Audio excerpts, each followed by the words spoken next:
आप आपण आपण जर शांत राहिला तर सगळ्यांना ऐकू येणार. विनंती आहे काही नाही. आज आपल्याशी खरं तर संवाद करण्यासाठी म्हणून ही प्रेस कॉन्फरन्स मी बोलवली. बरेच वेळेला आपले अनेक प्रश्न असतात आणि घाईघाईमध्ये त्याची उत्तरं द्यायची राहतात आणि म्हणून मुद्दाम इथं येत असताना काही प्रश्न हे शिवसैनिकांच्या मनामध्ये सुद्धा निर्माण झालेले आहे आणि त्याला उत्तर द्यावं म्हणून मी आमचे जे सिनियर शिवसेनेचे मंत्री आहेत, ज्यांना खऱ्या अर्थाने शिवसैनिक म्हणता येईल असे मंत्री महोदय माझ्याबरोबर आहेत. आपण सर्वजण त्यांना ओळखता. दादाजी भुसे साहेब आहेत, संदीपान बुमरे साहेब आहेत, संजयजी राठोड साहेब आहेत. तर यांनी आपल्या वयाला जेवढी वर्ष झाली तेवढी वर्ष यांनी शिवसेनेमध्ये काम केलेलं आहे. जे लोक यांच्यावर स्टेटमेंट काढतात त्यांच्या एवढी त्यांची सिनियरिटी आहे आणि अनेक वेळेला जेलमध्ये जाऊन आलेले आहेत शिवसेनेसाठी, अनेक आंदोलनं केलेली आहेत आणि यांच्या रक्तामध्ये जर शिवसेना नाही असं म्हटलं जात असेल तर तो सर्वसामान्य शिवसैनिकाचा अपमान आहे. महाराष्ट्रातल्या प्रत्येक शिवसैनिकाचा अपमान आहे ज्यांनी आपलं आयुष्य शिवसेनेसाठी वेचलं आणि ज्यांनी शिवसेना उभी केली. उभी एका नेत्यामुळे झाली, वस्तुस्थिती आहे, पण नेत्यांनी हाक दिली त्याला असंख्य शिवसैनिक महाराष्ट्रातले उभे राहिले आणि त्यांनी आपलं जीवन समर्पित केलं, त्याला एवढी बलाढ्य शिवसेना उभी राहिली आणि आज सुद्धा त्या शिवसैनिकांचा अपमान होता कामा नये. आणि म्हणून या 3 शिवसैनिकांना मी माझ्या बरोबर आलो आणि यांच्या रक्तामध्ये शिवसेना नाही आहे का हा प्रश्न तुम्ही जनतेने विचारला पाहिजे. प्रत्येक लोक जे तुम्हाला सांगायला येतील त्याला. हे जे संजय राठोड आहेत, या संजय राठोडांचं लग्न ज्यावेळेला ठरलं होतं त्यावेळेलाही शिवसेनेसाठी जेलमध्ये होतं. यांच्या सासऱ्यांनी सांगितलं की आपल्याला जर तुम्ही बाहेर नाही आला आणि तुम्हाला त्या ठिकाणी जामीन नाही मिळाला तर तुमच्या फोटोबरोबर मी माझ्या मुलीचं लग्न लावेन. याला म्हणतात शिवसैनिक. 70-80 ट्रक घेऊन दादासाहेब आले होते की भाजपची ती जागा होती ती सोडा आणि शिवसेनेला घ्या. बाळासाहेबांच्या एका शब्दासाठी ते हजारो शिवसैनिक परत नाशिकला परत गेले. याला शिवसेना म्हणतात. भुमरे साहेबांच्या 5 टर्म्स झाल्या. किती वेळा ते जेलमध्ये गेलेत त्यांना विचारा. 5 वेळा आमदार झाले. कधी त्यांनी मंत्रिपदासाठी हट्ट केला का? याला शिवसेना म्हणतात. औरंगाबादचा लढा एक हाती ते लढत राहिले पण कधी त्यांनी मंत्रिपद मागितलेलं नाही. 5व्या टर्म नंतर त्यांना मंत्रिपद देण्यात आलं. ही सुद्धा वस्तुस्थिती आहे आणि म्हणून असा जो राहतो त्याला शिवसेना म्हणतात आणि म्हणून त्यांच्या ह्याच्यावर शिवसेना आज तुम्ही बघितलं तर ताठमानेने उभी आहे. 1 वर्ष जेलमध्ये जाऊन आलेले आहेत भुमरे साहेब. कोणासाठी? स्वतःसाठी नाही, शिवसेनेसाठी जाऊन आलेले आहेत. आणि मग त्या शिवसैनिकांनी जर शिवसेना उभारली असेल तर त्यांच्या पक्षनिष्ठेवर शंका घेणं हे आम्हाला सगळ्यांना अतिशय मनाला लागलेलं आहे. तुम्ही किती यात्रा काढा, वेगवेगळ्या नावाने यात्रा काढा, आम्ही कधी तुमच्याबद्दल अनादराने बोललोय का? बोललेलो नाही आहे. परंतु जे प्रश्न लोकांच्या मनामध्ये संभ्रम निर्माण करायचा प्रयत्न केला त्यावेळेला मात्र आम्ही निश्चितपणे बोलणार. कारण शिवसेना ही बाळासाहेबांची आहे, बाळासाहेबांच्या विचाराची आहे आणि म्हणून तुम्हाला सांगायचं आहे की बाळासाहेब एकवचनी होते. शिंदे साहेबांना मुख्यमंत्री पदाचं वचन दिलं गेलं होतं, ही सुद्धा वस्तुस्थिती आहे. पण त्यावेळेला त्यांनी बंड केलं का? बंड केलं नाही. त्यांना मुख्यमंत्रीपद मिळालं नाही. शिंदेसाहेब शांत राहिले. आदित्यजीने एका मुलाखतीमध्ये सांगितलेलं आहे की शिंदे साहेबांना उद्धव साहेबांनी भेटायला बोलवलं आणि सांगितलं की मी माझं मुख्यमंत्रीपद सोडतो आणि तुम्हाला देतो. त्याला त्यांच्या डोळ्यामध्ये अश्रू आले.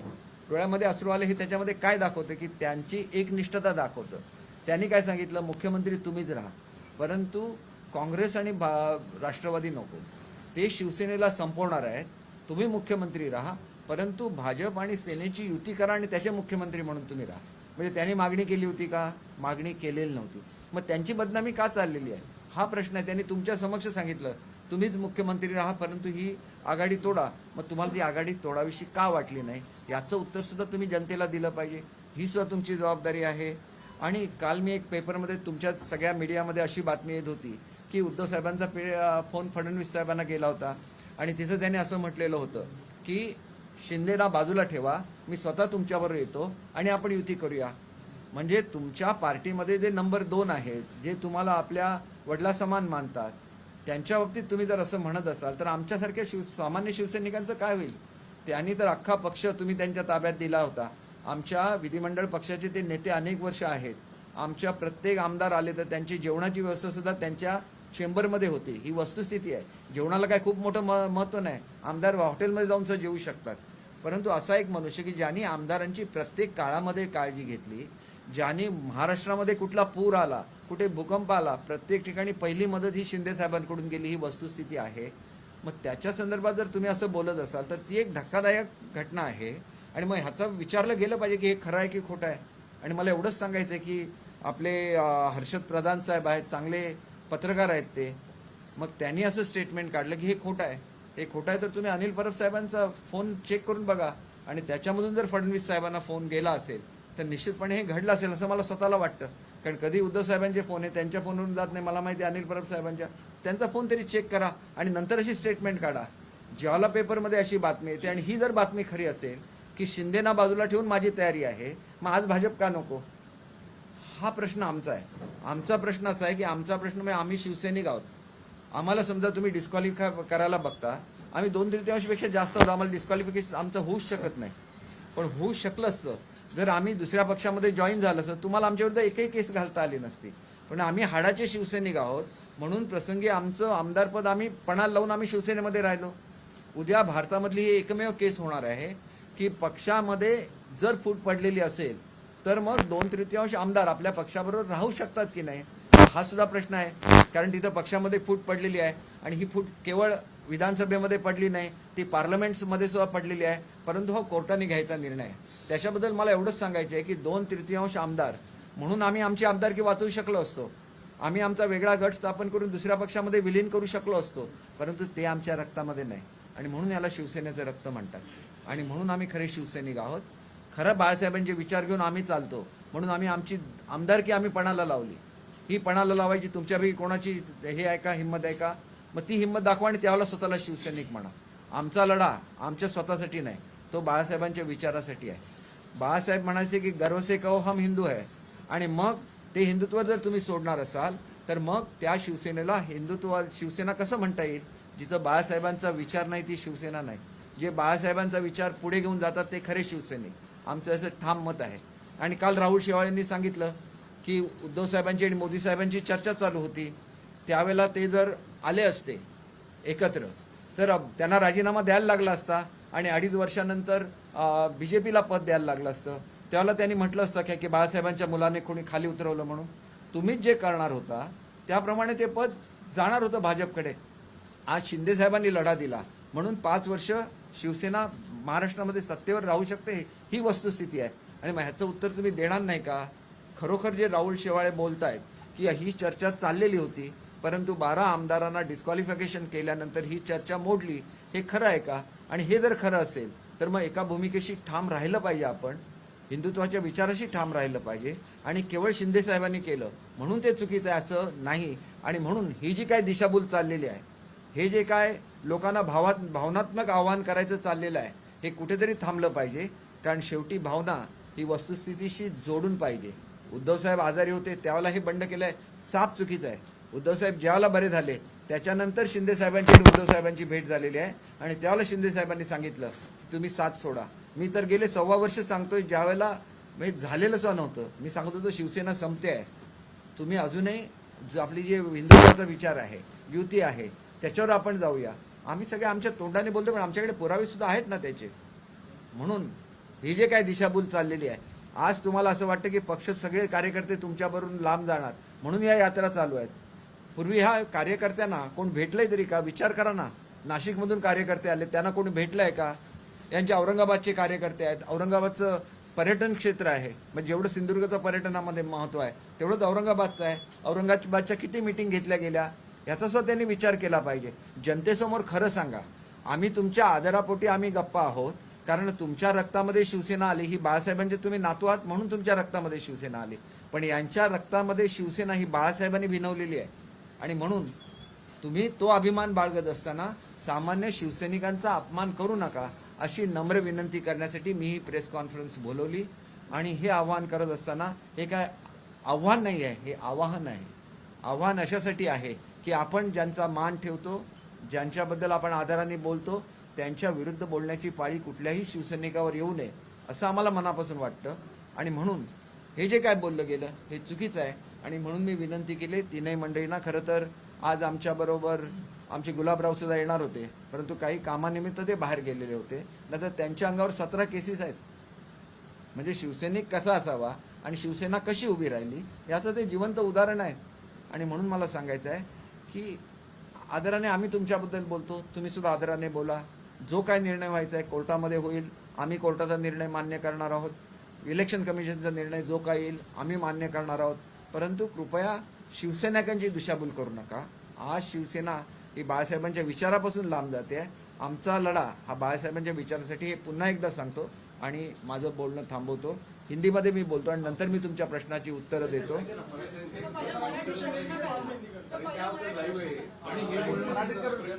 एक 2 मिनिट में मैं हाँ तुम्ही सांगा.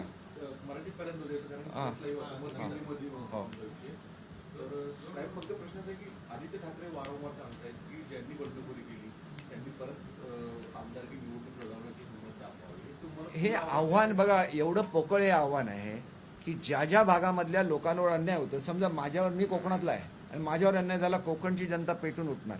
नारायण राणे ज्या दिवशी बाहेर पडले त्या दिवशी कोकणच्या जनतेला असं वाटलं की कोकणावर अन्याय झाला. एकूण एक शिवसेनेचे उमेदवार पडले तिथं, फक्त एक श्याम सावंत सोडले. तर एकही उमेदवार, तुम्ही कुठला तरी इतिहास सांगताय, हा तर रिसेंट इतिहास आहे ना. शेवटचं बंड नारायण राणेंचं होतं आणि त्याच्यामध्ये जेवढे 9-10 किती जे बाहेर पडले असतील त्याच्यापैकी 8 निवडून आले ना. कोणाला धमक्या देत आहे? कोणी याच्यातल्या धमक्याला घाबरत नाही. बघा, मी तुम्हाला आज सुद्धा सांगतो, प्रत्येक मतदारसंघामध्ये पक्षाची मतं 100% असतात. 20%, 25% तुमची मतं असतील तर तिथं राष्ट्रवादीची 15-20% मतं आहेतच ना. म्हणजे ज्याचं तिकीट घेऊन उभं राहतो तो कॅन्डिडेट स्वतःची जी पॉप्युलॅरिटी असते, त्यांनी जे लोकांसाठी झिजून काम केलेलं असतं त्याच्यावर 30-40% लोक त्याला मतदान करत असतात. आणि जसं पक्षामुळे उमेदवार निवडून येतात त्याप्रमाणे उमेदवारामुळे सुद्धा पक्षाच्या सीट निवडून येत असतात. ही वस्तुस्थिती आहे. नाहीतर शिवसेनेने उभे केलेला प्रत्येक मनुष्य निवडून आला असता. 55 लोक का येतात? याचं कारण असं आहे की 55 लोकांना शिवसेनेची ताकद अधिक स्वतःची व्यक्तिगत ताकद मिळून ते निवडून येतात. नाहीतर इतर लोक का पडली असती, हा प्रश्न असतो. त्याच्यामुळे कोणाच्याही आणि कुठल्याही रिजनच्या तुम्ही अस्मितेला चॅलेंज करू नका. उद्या उत्तर महाराष्ट्र आहे, तिथं दादा भुसेंचं स्वतःचं स्थान आहे. तुम्ही उद्या उत्तर महाराष्ट्राचा अपमान करायला गेला, उत्तर महाराष्ट्राची जनता पेटून उठेल. उद्या औरंगाबादचा जो लढा दिला संभाजीनगर म्हणून मुंबरे साहेबांनी दिलेला आहे, ज्याला तुम्ही त्यांच्या विरोधात जाल त्याला तिथली जनता उठून पेटून उठेल. ज्याला उस्मानाबादमध्ये एका भटक्या समाजाचं नेतृत्व आमचे संजय राठोड साहेब करतायत, यवतमाळचं स्लिप ऑफ टंग झालं, यवतमाळचं ते नेतृत्व करतात आणि त्यांचा जो बंजारा समाज आहे, अख्खा समाज तुमच्या विरोधात पेटून उठेल. तुम्ही अजून लहान आहात, तुम्हाला कल्पना नाही आहे प्रादेशिक अस्मिता काय असते. इंदिरा गांधींसारख्या आणि जवाहरलाल नेहरूंसारख्या, इंदिरा गांधींच्या काळामध्ये ज्याला प्रादेशिक अस्मितेला ठेच पोचली त्याला साऊथमधलं काँग्रेसचं राज्य निघून गेलं. NT रामाराव त्या ठिकाणी उभे राहिले, अनेक उदाहरणं आहेत त्या ठिकाणी. मग ती प्रादेशिक अस्मिता तुम्ही, महाराष्ट्र कसा आहे, 6 रिजनचा मिळून महाराष्ट्र झालेला आहे. विदर्भाला स्वतःची अस्मिता आहे. मी ज्याला चांदा ते बांधा स्कीम केली, विदर्भ आणि कोकणासाठी केली. मी अनेक 2.5 वर्ष भांडत राहिलो की कोकणासाठी वेगळी स्कीम नको, विदर्भाला बरोबर घेऊन स्कीम करा. आम्ही का भांडतो? आम्हाला तर माहिती आहे की विदर्भाची अस्मिता आहे, विदर्भ सुद्धा दुर्लक्षित आहे, कोकण जसा दुर्लक्षित आहे, विदर्भ सुद्धा दुर्लक्षित आहे. आमचा लढा कशासाठी असतो? तुम्ही बघा, कालचे 4 निर्णय कोकणाचे अत्यंत महत्त्वाचे निर्णय. 10,000 हजार शेतकऱ्यांची जमीन वाटायची होती, 2.5 वर्ष त्यांचं हे मिळालं नाही.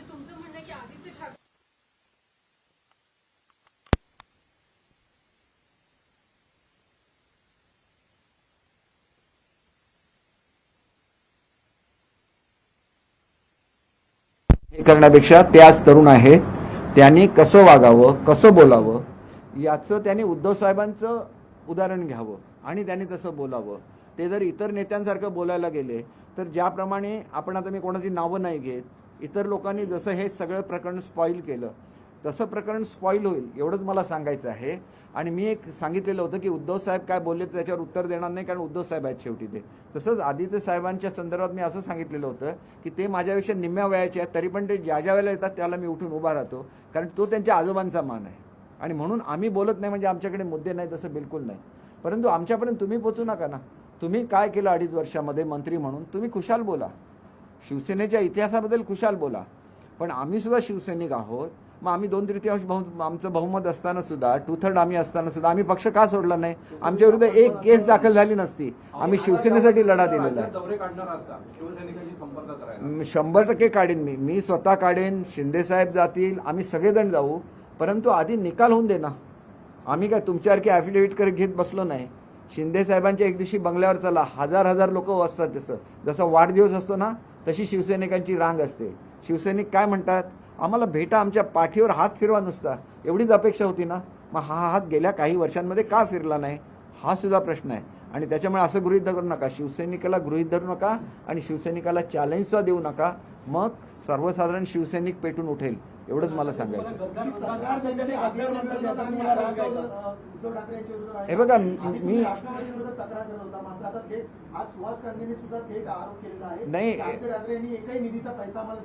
नाही बघा, सुहास कांदे काय बोलतात याचं मी समर्थन करत नाही, परंतु जर त्यांना पैसा मिळाला नसेल आणि आदित्य साहेब आमच्या हक्काचा असताना तो पैसा मिळाला नसेल तर त्यांना तो अधिकार आहे, कारण ते त्या पक्षाचे सदस्य आहेत.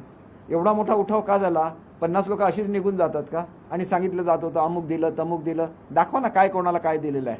आम्ही कशासाठी? आमचा स्वाभिमानासाठी लढाई होतोय. आमची शिवसेना वाचावी म्हणून आमचा लढा होता.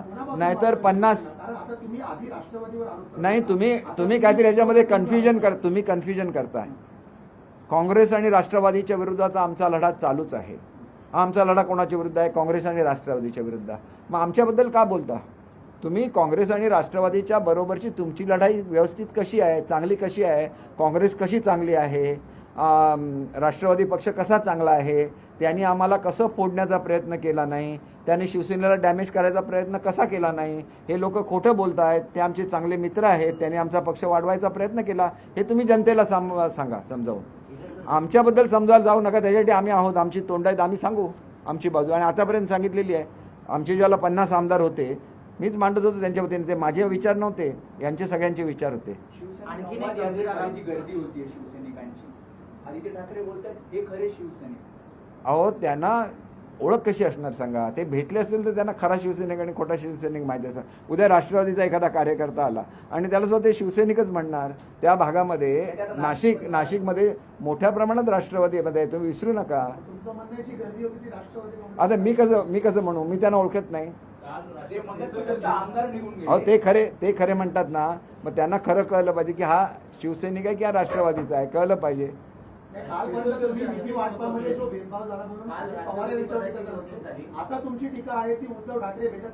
हे बघा, तुम्ही काय करताय? तुम्ही काय करताय? तुमची वाक्य माझ्या तोंडात घालायचा प्रयत्न करताय. काय म्हटलं? अहो, दिला नाही तर दिला नाही, त्याच्यामध्ये काय? हे आम्ही बोललेलो आहे. आमचे मंत्री असून आमच्या डिपार्टमेंटला पैसे मिळाले नाही. मी हेही सुद्धा बोललेलो आहे की मी एक पाणबुडी मंजूर केली. 65 कोटी रुपयाची पाणबुडी होती, भारतातली पहिली पाणबुडी. 25 कोटी रुपये MTDC जमा होते. 2.5 वर्षामध्ये 1 रुपया त्यातला खर्च झाला नाही. मग त्या अधिकाऱ्यांना जाब विचारायचं कोणाचं काम होतं? आदित्य साहेबांचं होतं, बरोबर आहे की नाही? मी काय आदित्य साहेबांना दोष दिलेला नाही, परंतु त्या अधिकाऱ्यांनी जर काम केलं नसेल तर त्यांना विचारण्याचं काम मंत्री म्हणून तुमचं होतं ना. हे तुम्ही एक समजून घ्या. आमची भावना काय आहे? तुम्ही माझ्या तोंडामध्ये किती आदित्य साहेब किंवा उद्धव साहेबांच्या विरुद्ध म्हणण्याचा प्रयत्न केला, माझ्या तोंडून ते निघणार नाही, कारण आम्ही त्या बाळासाहेबांचा आदर ठेवतो म्हणून, बरोबर. पण 10 वेळा जर माझ्या आमदारांना काहीतरी म्हटलं तर माझी सुद्धा कर्तव्य आहे की नाही? मी त्यांचा प्रतिनिधी आहे. मला ज्याला प्रवक्ता नेमला त्याला मी एक व्यक्ती नाही आहे. माझ्या मनात किती आदर असून दे. हे जर असं कायम चालू राहिलं, उद्या यांच्या भावना सुद्धा कधी प्रक्षुब्ध होतील मला सांगता येत नाही ना. ते ज्येष्ठ नेते आहेत पण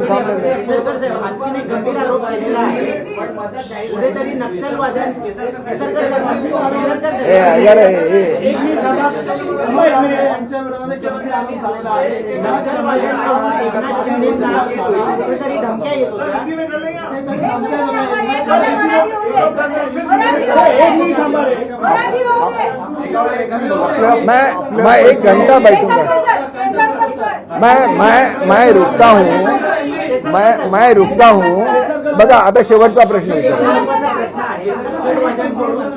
एकनाथ शिंदे त्यांना धमक्या येत होत्या, जीवाला धोका होता आणि त्यांना Z+ सिक्युरिटी देण्याचं त्या ठिकाणी सांगण्यात आलं होतं, परंतु तशी देण्यात आली नाही असं सुहास गांधींनी आरोप केलेला आहे. याची कल्पना शंभूराज देसाई यांना सुद्धा होती. याबाबत काय माहिती? याची कल्पना जशी शंभूराजेंना होती तशी दादा भुसेंना सुद्धा होती. हा शेवटचा प्रश्न आहे. खरं तर आमचं असं ठरलं होतं की या मीटिंगमध्ये माझ्या व्यतिरिक्त कोण बोलणार नाही, कारण यांच्या भावना व्यक्त करण्यासाठी मी आलेलो होतो. पण दादाजी भुसे अनायासे या ठिकाणी आहेत म्हणून तुम्हाला ते एक्सप्लेन करतील हे खरं आहे की खोटं आहे. आणि हे खोटं असलं तर प्रत्येक शिवसैनिकाने ह्याचा जाब विचारला पाहिजे की आमचा नेता जातो ह्याच्यामध्ये तिथं नक्षलवाद्यांना मारतो आणि त्याला Z सिक्युरिटी नको असं आमचेच नेते म्हणत असतील तर ते सुद्धा त्या यात्रेमध्ये विचारलं तर ते खरे शिवसैनिक, नाहीतर ते गोळा केलेली माणसं असा अर्थ होईल ना त्याचा. नाही आता ह्यांना उत्तर दे.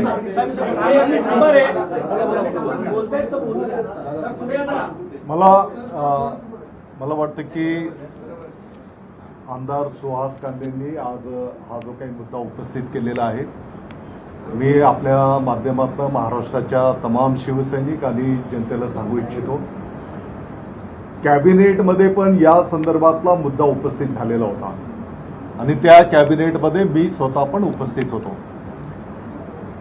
जसं माननीय मुख्यमंत्री तत्कालीन उद्धवजी ठाकरे साहेबांनी माननीय नामदार एकनाथ शिंदे साहेबांवर गडचिरोली जिल्ह्याची पालकमंत्री म्हणून जबाबदारी दिलेली होती, आपल्याला सगळ्यांना ज्ञात आहे. तत्कालीन पालकमंत्री म्हणून कार्य करीत असताना आपल्याला माहिती आहे की जे काही नक्षलिस्ट आहेत त्यांना समाजाच्या मुख्य प्रवाहामध्ये आणणं, जे प्रवाहाच्या बाहेर टोकाच्या भूमिका घेऊन नागरिकांना छळ करतायत, त्रास देत आहेत, त्यांच्यावर धडक कारवाई करणं, ही मोहीम मोठ्या प्रमाणात राबवली गेली. आणि त्या काळामध्ये ज्या काही नक्षलिस्ट संघटना आहेत त्या संघटनांनी एकत्रितपणे येऊन शिंदे साहेबांच्या संदर्भामध्ये काही गंभीर निर्णय त्यांनी केलेले आणि या विषयाच्या संदर्भामध्ये कॅबिनेटमध्ये पण चर्चा झालेली आहे. आणि त्या पार्श्वभूमीवर एकनाथ शिंदे साहेबांना मोठ्या प्रमाणात सिक्युरिटी देण्याची आवश्यकता आहे या संदर्भात कॅबिनेटमध्ये पण चर्चा झालेली होती आणि त्या कॅबिनेटला मी पण उपस्थित होतो.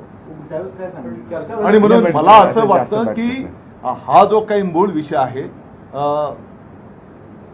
हा आजच्या बैठकीचा आपल्या सर्वांना माहिती आहे की छत्रपती शिवाजी महाराजांना आदर्श मानून हिंदू हृदय सम्राट शिवसेना प्रमुख माननीय बाळासाहेब ठाकरे साहेबांनी शिवसेना स्थापन केली. हजारो लाखो शिवसैनिकांनी स्वतःच्या रक्ताचं पाणी केलं, घाम गाळला, शिवसेना प्रमुखांच्या आदेशानुसार शिवसेना संघटित केली, उभी केली. धर्मवीर आनंद दिघे साहेबांना प्रेरणा मानून अनेक एकनाथजी शिंदे साहेबांच्या सारख्या कार्यकर्त्यांनी जीवाचं रान केलं आणि शिवसेना उभी राहिलेली हे सगळा महाराष्ट्र जाणतो.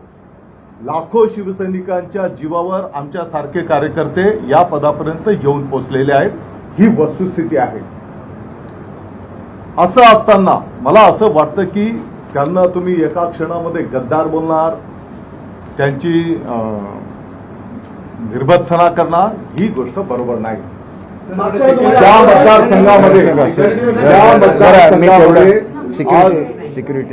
ज्या मतदारसंघामध्ये आज आदित्य ठाकरे साहेब गेलेले आहेत तिथले स्थानिक आमदारांनी जे मुद्दे उपस्थित केलेले आहेत की बाबा आपलं सरकार असताना, आपले माननीय मुख्यमंत्री महोदय असताना त्या मतदारसंघाच्या विकासाच्यासाठी काय काय निधी दिला गेला, त्याने किती पाठपुरावा केला. मला वाटतं की हे पण तेवढेच महत्वाचे विषय आहेत ना. ज्या लोकांच्या जीवावर तो लोकप्रतिनिधी निवडून आलेला असतो त्याचं उत्तरदायित्व आहे ना त्या भागाच्या जनतेचे प्रश्न सोडवणं, त्या भागाचा विकास साध्य करणं. तर त्यावेळेस तुम्ही काय त्याचं योगदान दिलेलं आहे हे पण उत्तर दिले गेले पाहिजे. आणि सिक्युरिटीच्या संदर्भामध्ये मला वाटतं की जो काही मुद्दा उपस्थित करण्यात आलेला आहे याचं ज्या मंत्री महोदयांना याचे फोन आले होते ते त्याचा खुलासा करतील. परंतु काही देण्यात आली नव्हती. कॅबिनेटमध्ये माझ्या जरा एक मिनिट, कॅबिनेटचं बाहेर जरा एक 2 मिनिटं मी तुम्हाला सांगतो. नाही असा निर्णय कॅबिनेट जरा ऐका, तो विषय नाही. जरा ऐका. हा शेवटचा प्रश्न आहे.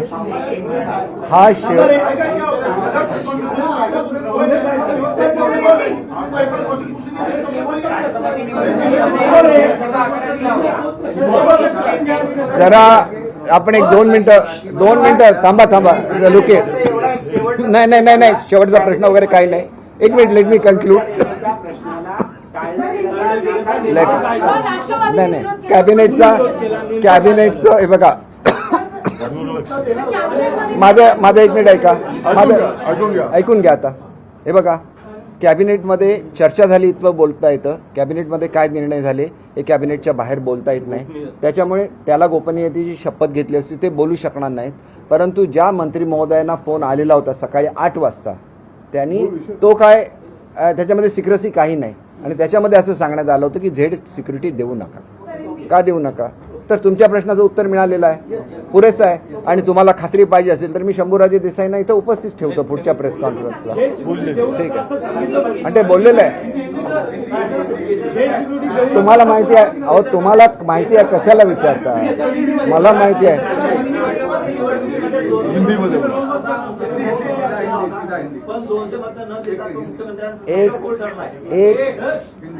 हे बघा, हे मी शेवटचं सांगतो. एक म्हणजे राष्ट्रपती महोदयांचं निवडीबद्दल मी मनापासून अभिनंदन करतो.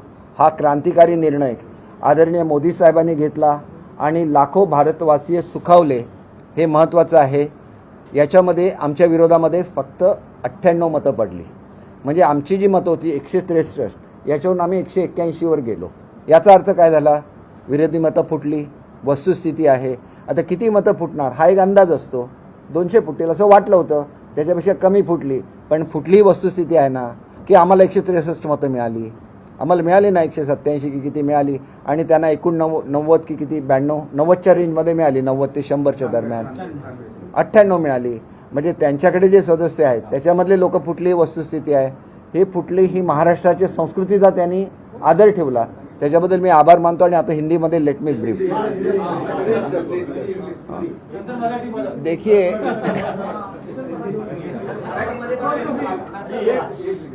देखिए आजकल एक यात्रा चल रही है महाराष्ट्र में और उसमें ऐसे बोला जा रहा है कि ये जो लोग हैं, मतलब हम जो लोग हैं, उनके ब्लड में शिवसेना है ही नहीं. इसीलिए मैं जब आज ये प्रेस ले रहा हूँ तब मेरे साथ दादा साहेब भूसे है, हमारे दूसरे ज्येष्ठ नेता जो औरंगाबाद से है भुमरे साहब है, फिर संजय जी राठौड़ साहब है जो एक ज्येष्ठ नेता है और बंजारा समाज को वो प्रतिनिधित्व करते हैं. तो इनकी आयु सिर्फ 50 साल है. उसमें से 30 साल उन्होंने शिवसेना के लिए काम किया है. इनकी आयु है 59 ईयर्स और इन्होंने कम से कम 30 साल के ऊपर ही काम किया है. और इनकी 60 साल की आयु है तो इन्होंने 40 साल शिवसेना के लिए काम किया है. ना तो काम किया है, ये जेल में 1 साल तक रहे शिवसेना के लिए. इन पे केसेस 15-16 केसेस रह चुकी है. इन पे 15-16 केसेस हो चुकी है. तो ये शिवसैनिक नहीं है क्या? इनका जो खून है उसमें शिवसेना नहीं है क्या? उसमें बाला साहब के विचार नहीं है क्या? आप उनके पोते हैं इसलिए आप में वो अपने आप आ जाता है. लेकिन इनके खून में बाला साहब ने ये ऊर्जा पैदा की. उनके खून में बाला साहब ने ये शिवसेना का खून पैदा किया है. तो उनका अपमान मत कीजिए. इतनी ही रिक्वेस्ट करने के लिए मैं पहली ये रिक्वेस्ट करता हूँ. दूसरी, ये यात्रा के दरमियान उनके खिलाफ तो मैं कुछ नहीं बोलूँगा, लेकिन ये यात्रा के दरमियान जो मुद्दे उठाए जा रहे हैं उसके बारे में ये मैं बोलना चाहूँगा. और ये आम शिवसैनिक है और आदमी महाराष्ट्र का जो आम आदमी है उससे एक सवाल करना चाहूँगा. क्या पक्ष प्रमुख जी ने शिंदे साहब को मुख्यमंत्री बनाने का आश्वासन दिया था क्या? अगर आश्वासन दिया था और अगर वो खुद उनको मुख्यमंत्री बनाना चाहते थे तो आज उनके मुख्यमंत्री बनने के बाद वो नाराज़ क्यों है? उसका जवाब भी उनको जनता को देना पड़ेगा. दूसरी बात ये है कि आदित्य जी ने एक बार ऐसे प्रेस कॉन्फ्रेंस में बोला था कि शिंदे साहब को उद्धव साहब ने बुलाया था और उनको ऐसे बोला था कि मैं मुख्यमंत्री पद से उतर जाता हूं और आप मुख्यमंत्री बन जाए, तो उनके आंख में आंसू आ गए। उन्होंने बोला कि मैं आपको मुख्यमंत्री पद से नीचे उतारने के बारे में सोच भी नहीं सकता। मेरा इतना ही कहना है कि कांग्रेस और राष्ट्रवादी शिवसेना को खत्म कर रही है, तो आप उनका साथ छोड़ दीजिए और आप ही रहिए पद पे, लेकिन बीजेपी के साथ हम लोग सरकार बनाएंगे। तो ये बोलना कुछ गलत बात थी क्या? और उसी शिंदे साहब को आप इसी शब्द में बोलेंगे तो ये शब्द योग्य है क्या? आप अगर उनको गद्दार बोलेंगे या दूसरा कुछ बोलेंगे तो वो आपसे भी ज्यादा उद्धव साहब से लॉयल थे। तो ये बात आपको समझ लेनी चाहिए कि आप ऐसे मत बोलिए किसी को जिन्होंने अपनी पूरी जिंदगी गंवाई है शिवसेना को बड़ा करने के लिए, कि उनके बारे में ऐसे शब्द नहीं होने चाहिए। दूसरी चीज तो ये है कि एक बीच में न्यूज आइटम आया था कि उद्धव साहब का फोन गया था फडणवीस साहब को और उन्होंने ऐसा बोला है कि आप शिंदे साहब को छोड़ दीजिए, मैं पूरी शिवसेना लेके बीजेपी के साथ युति करने के लिए तैयार हूँ। तो उन्होंने उनको ऐसे, ये प्रेस में छप के आया था, उन्होंने ऐसा बोला था कि अभी तो चीज़ें इतने आगे निकल चुकी है कि ये पॉसिबल नहीं है, ऐसे बोला गया। ऐसे न्यूज़ एक आइटम था, उस पर एक हर्षल प्रधान जी वरिष्ठ पत्रकार है, उन्होंने ऐसा खुलासा दिया है कि ऐसे हुआ ही नहीं, ये फ़ोन गया ही नहीं। तो मैं हर्षद जी से एक विनती करूंगा कि कभी कभी उनके जो बहुत करीबी लोग होते हैं उनके मोबाइल से ऐसे फ़ोन किया जाता है, तो आप अनिल परब जी का भी फ़ोन चेक कीजिए और अगर आपको उसमें दिखेगा कि फडणवीस साहब का नाम दिखेगा तो आप समझ लीजिए कि हर कोई चीज़ आपको बोल के नहीं की जाती। अगर वो रहेगा तो आप समझ लीजिए कि ये बात हो गई, और ऐसी बात हो गई तो वो अच्छी बात है क्या? ये सवाल मुझे शिवसैनिकों को पूछना है कि एक शिवसैनिक बन रहा है मुख्यमंत्री, तो उसको बाजू में रखो और हम लोग इकट्ठा आ जाएंगे। ये भी बात हमें सही नहीं लगती। और शिंदे साहब के पक्ष में मैं उनका प्रवक्ता हूँ, तो मुझे भी ये सोचना है कि ये अच्छी बात है क्या? जो शिंदे साहब आपके खुद के हैं और वो मुख्यमंत्री बनना आपका सपना था, तो ये बात सही है क्या? इसके बारे में भी सोचना चाहिए। दूसरे हमारे जो राहुल शेवाले जी है, जो हमारे parliament K leader of the house है, लीडर ऑफ द पार्टी है, तो उन्होंने एक बात कही थी कि मोदी साहब के साथ डायलॉग चल रहा था उद्धव जी का, और ये डायलॉग क्यों ख़त्म हुआ? तो 12 लोग जो निष्कासित किए गए, उनको सस्पेंड किया गया असेंबली से, बीजेपी के लोगों से, इससे बात अटक गई, ऐसे उनका कहना था। तो इसमें सच क्या है वो भी लोगों के सामने आना चाहिए। अगर आप ही बीजेपी के साथ जाना चाहते थे तो उस वक्त तो आपको पद छोड़ना पड़ता। फिर आपने जो कमेंट किया है कि बाला साहब के लड़के को पद से नीचे उतारा गया, आप वैसे भी राजीनामा अपना रेजिग्नेशन देने वाले थे, तो फिर ये बातें क्यों हो रही है? लोगों को भड़काया क्यों जा रहा है ये सब बोल के? ये मेरा सवाल है। और अगर ये झूठ है तो आप बोल दीजिए कि ये झूठ है, मेरी बातें नहीं हो रही थी, वो बोलने का भी आपको ये है। लेकिन आप अगर बीजेपी के साथ जुड़ना चाहते थे और अगर शिंदे साहब जुड़ जाए तो आपको जो करना था वही उन्होंने करके दिखाया है, तो आपको उनके साथ रहना चाहिए, उनको अपना आशीर्वाद देना चाहिए, इतना ही हमारा कहना है। और यही करने के लिए मैं आया। आप चाहे जितनी यात्राएं निकालना चाहते निकाले, उसमें भीड़ इकट्ठा करना कोई बड़ी बात नहीं रहती है। वो शिवसैनिक असली शिवसैनिक है या किसी और पक्ष के कार्यकर्ता है या सामान्य नागरिक है, कोई नहीं बोल सकता। लेकिन एक अट्रैक्शन रहता है, एक बड़ी व्यक्ति आती है, राज साहब की जब सभाएं होती है तो 50-50 हज़ार लाख की भीड़ हो जाती है। तो ये भी महाराष्ट्र ने देखा हुआ है। तो इसका मतलब ये हो सकता है कि मन से कि इतने आदमी चुन के आ जाए। एक समय ऐसा था कि उन्होंने 18-20 MLA चुन के आए थे, लेकिन वो भी इक्वली पॉपुलर है। तो कितनी भीड़ जमा होती है, इससे आप वोटों का हिसाब नहीं कर सकते। ये जो हमारे MLA जीत के आते हैं, उन्होंने अपना पसीना बहाया हुआ रहता है उस कॉन्स्टिट्यूंसी में, वो लोगों के लिए उनका प्यार वो हासिल करते हैं। पार्टी का टिकट तो अलग होता है, हर पार्टी के खुद के एक बेसिक वोट्स रहते हैं। जैसे शिवसेना के है, वैसे NCP के है, वैसे ही कांग्रेस के है, वैसे भी MNS के है। तो ये सब वोट्स रहते हैं। उसमें जब अपने उम्मीदवार की पॉपुलैरिटी शामिल हो जाती है तो रिजल्ट आ जाता है। बीजेपी के में बहुत सारे बेसिक वोट्स है, 20-25% हो गए शायद मोदी जी के। फिर भी उम्मीदवार के थोड़े तो मत होने चाहिए तो जीत के आता है। फिर आप उनको इस तरह से क्यों बुलाते हैं? ऐसा है क्या कि आप बोल देंगे जो शिवसेना से निकल गया वो जीत के आता नहीं है? बिल्कुल झूठ बात है। देखिए, नारायण राणे साहब बाहर निकल गए शिवसेना से, तो मैं कोंकण को बिलीव करता, कोंकण से हूँ, तो कोंकण की जनता को ऐसे लगा कि हमारी जो स्वाभिमान है उसको ठेस लग गई। फिर क्या किया उन्होंने? कि नारायण राणे साहब के जो सब उम्मीदवार है जो कांग्रेस से खड़े हुए थे, हर एक जीत के आए, एक खाली श्याम सावंत जीत के नहीं आए, बाकी सब के सब जीत के आए। क्योंकि आप वो मुद्दा लेके गए कोंकण की जनता के सामने कि मैं कोंकण का मुख्यमंत्री था, मुझे निकाला गया, तो कोंकण की जनता उनके पीछे रह गई, शिवसेना के पीछे नहीं रही। ये हकीकत है। आप क्या बोलते कि जो भी शिवसेना के साथ, ये इतिहास हो गया, इतिहास में मत रहिए, वर्तमान में आइए। और वर्तमान यही है कि लोग अगर हिंदुत्व चाहते हैं तो हिंदुत्व चाहने वाले लोगों को एक वोट रहता है, वो एक पार्टी के जो विचारधारा है, हिंदुत्व एक विचारधारा है, न कि किसी कौम के बारे में है। हिंदुस्तान पे जो जो आदमी प्यार करता है, उस धरती माँ से प्यार करता है, वो हिंदू है, ऐसी डेफिनेशन बाबा साहब करते थे। तो वही डेफिनेशन लेके हम अपना हिंदुत्व चला रहे हैं। हम लोग आज हिंदुत्ववादी पार्टी के साथ है, तो हमारी क्या गलती है? समझे, हम अगर ऐसा चाहते कि हम पे कोई डिस्क्वालिफिकेशन नहीं आए या कोई केस नहीं चले, तो हमारी 2/3 मेजोरिटी थी, हम लोग कभी भी बाहर निकल सकते थे। हम असली शिवसेना है, इसलिए हम बाहर नहीं निकले, क्योंकि सब शिवसैनिक हमारे साथ है, ये हमारी पार्टी है, तो हमें इस पार्टी से कौन निकालेगा? तो एक भारतवर्ष में पहली बार हुआ है, कितनी बार पार्टियां टूट चुकी है, लेकिन उन्होंने दूसरी पार्टियां ज्वाइन की, लेकिन महाराष्ट्र में ऐसा नहीं हुआ। 2/3 होने के बावजूद भी हम शिवसेना में रहे, क्योंकि हम शिवसैनिक है, ये पार्टी हमारी है और पार्टी के सब सदस्य हमारे साथ है, पार्टी के पार्लियामेंट के सदस्य सब शिंदे साहब के साथ है या बाला साहब के विचार के साथ है। तो ये हमको अगर हमारी आप हमें गद्दार क्यों बोल रहे हैं? हमने दूसरी पार्टी ज्वाइन की है क्या? हम शिवसैनिक है, हमें ये राइट है। आपने बाला साहब के विचारों के लिए लड़ा नहीं दिया है, आपने कांग्रेस और एनसीपी के साथ हाथ मिलाया है, हमने उस विचारों के लिए लड़ा दिया है। तो ये लड़ाई हमारी कायम रहेगी, वो बाला साहब के विचारों की लड़ाई है, हम ये लड़ाई कायम रखेंगे और शिंदे साहब के नेतृत्व में कायम रखेंगे और हमें न्याय मिल जाएगा, क्योंकि ओरिजिनल शिवसेना पार्टी हम है। ये हमारा ना के केवल दावा है।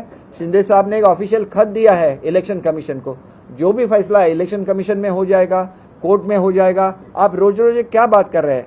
कोर्ट में जो बात चल रही है उसके खिलाफ कोई नहीं बोलना चाहिए, क्योंकि उस पर इफेक्ट हो जाता है। इलेक्शन कमीशन को अपना निर्णय देने दीजिए, फिर ये प्रूव हो जाएगा कि हम ही असली शिवसेना है और हम शिवसेना के असली आमदार है, असली खासदार है, और हम ये प्रूव करके रहेंगे। एक सवाल ये है क्योंकि मैटर है ना, सुप्रीम कोर्ट में सब्सिट्यूट मैटर है और आपका कहना है कि आपकी शिवसेना है, यहाँ पर सिंबल। देखिए, मैं आपको एक थोड़ा सा रोकता हूँ। ये मैटर सुप्रीम कोर्ट में नहीं चल रहा है, ये मैटर इलेक्शन कमीशन के सामने चल रहा है।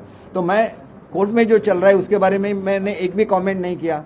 मैंने इतना ही आपको लीगल पोजीशन बता दी कि हम ऐसा चाहते कि हमारे खिलाफ एक भी केस नहीं हो, तो 2/3 होने के हिसाब से हम लोग दूसरा पार्टी ज्वाइन कर सकते थे, हम पे एक भी केस नहीं होता। लेकिन ये हिस्ट्री बन गई पूरे इंडिया में, और इसके लिए बेंच कॉन्स्टिट्यूट हो रहा है, लार्जर बेंच कॉन्स्टिट्यूट होने दीजिए, उनके सामने जाएगा तो ये पता चल जाएगा कि हम ही असली शिवसेना है।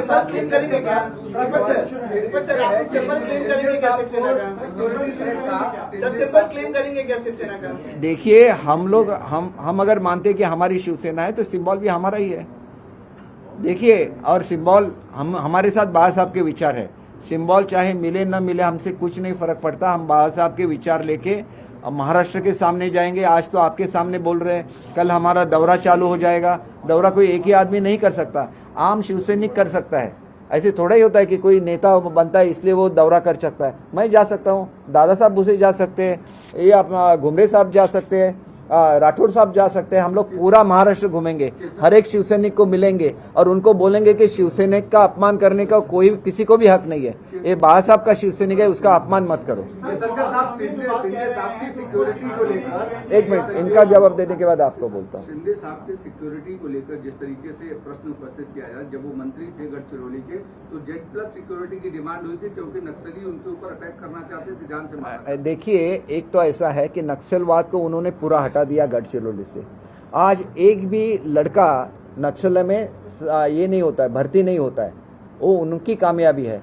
लेकिन इनके साथ ही जो लोग सरेंडर नहीं हो रहे थे उन पे पुलिस एक्शन लिया गया, और ये जो लड़ाई हुई उसमें करीब 20 के ऊपर लोग मारे गए, और इसकी वजह से उनको एक थ्रेट था, और वो थ्रेट था वो उनको था, इसलिए उनको Z सिक्योरिटी देना बहुत ज़रूरी था। लेकिन हमारे एक राज्य मंत्री है, उनको सुबह 8 बजे किसी का फ़ोन आ गया कि उनको Z सिक्योरिटी नहीं देना है।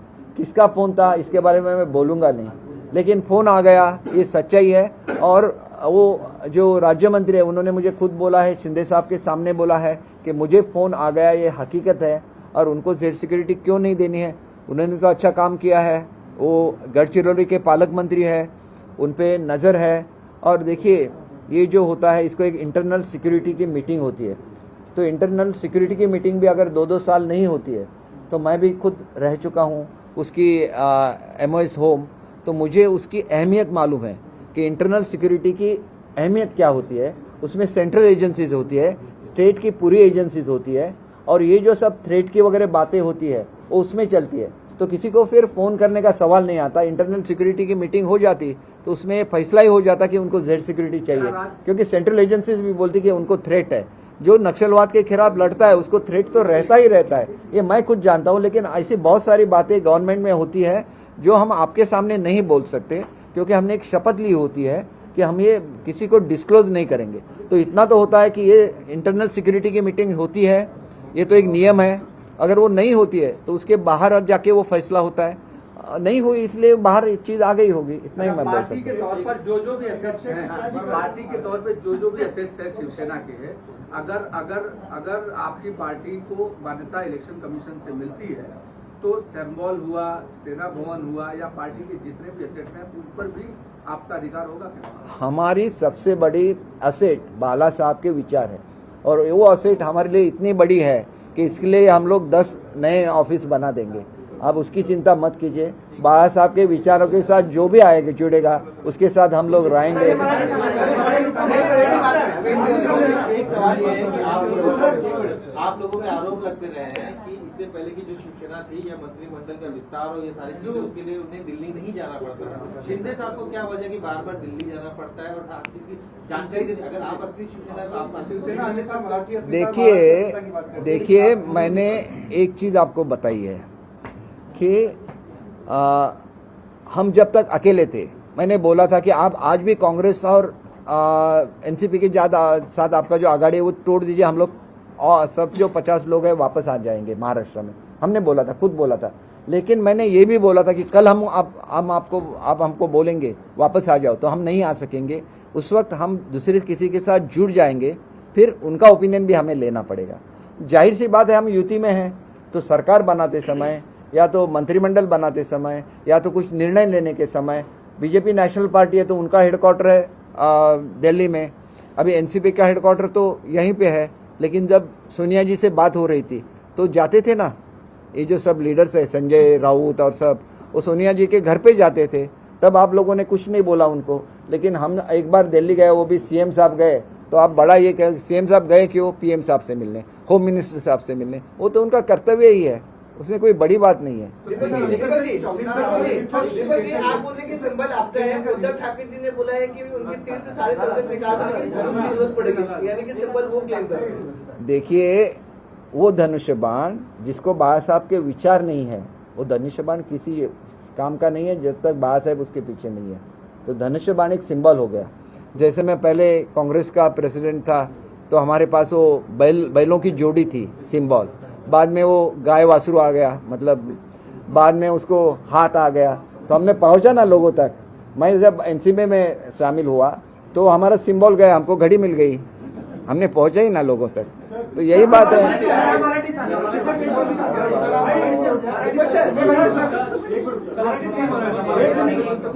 Last question. विपक्ष ये कह रहा है कि जैसा शरद पवार जी ने कहा था कि ये आने वाले समय में जल्द चुनाव हो सकते हैं, विपक्ष ये कह रहा है कि इनकी आपसी अभी तक तय ही नहीं हुआ है कि मंत्रिमंडल होगा। 22-23 दिन हो गए, मंत्रिमंडल नहीं बना है, बार बार दिल्ली जा रहे हैं, देवेंद्र फडणवीस जी भी जा रहे हैं, क्योंकि जो लालच देकर बुलाया गया था इस वजह से मंत्रिमंडल नहीं बन रहा है। नहीं, ये देखिए, हमारा कहना ऐसा है कि हम लोग जब 50 लोग इकट्ठा थे तो हमने बोला था अपने शिंदे साहब को, आप मुख्यमंत्री बन गए तो हम लोग सब मुख्यमंत्री बन गए। और आज भी हम उस विचारधारा से कायम हैं। हम लोग किसी पद के लिए नहीं आए यहाँ पे। उद्धव हमारे शिंदे साहब को मोदी साहब ने मुख्यमंत्री बनाया, हमको अभी एक भी मंत्री पद नहीं देंगे। हम लोग कुछ नहीं बोलेंगे अभी ये मंत्री थे, ये मंत्री थे, ये मंत्री थे, कुछ भी नहीं बोलेंगे। हम लोग जाएंगे अपने अपने एरिया में हम लोग पूरा प्रचार करेंगे और हमारा एक टारगेट है, नेक्स्ट टाइम सेना और बीजेपी मिलके 200 सीट हासिल करनी है, वो करके दिखाएंगे।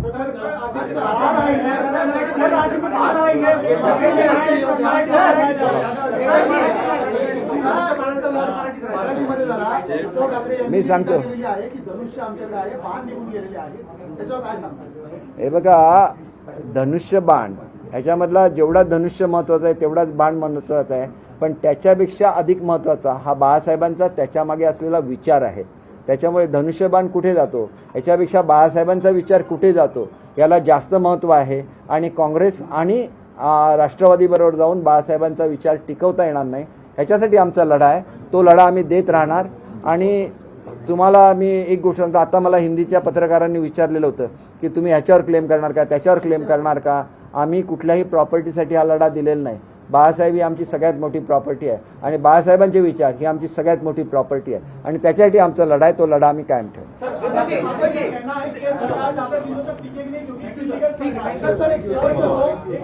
पवार यांनी सांगितलं की 4 महिन्यात कामाला लागा, कारण मंत्रिमंडळ विस्तार होत नाहीये, त्या अर्थी सरकार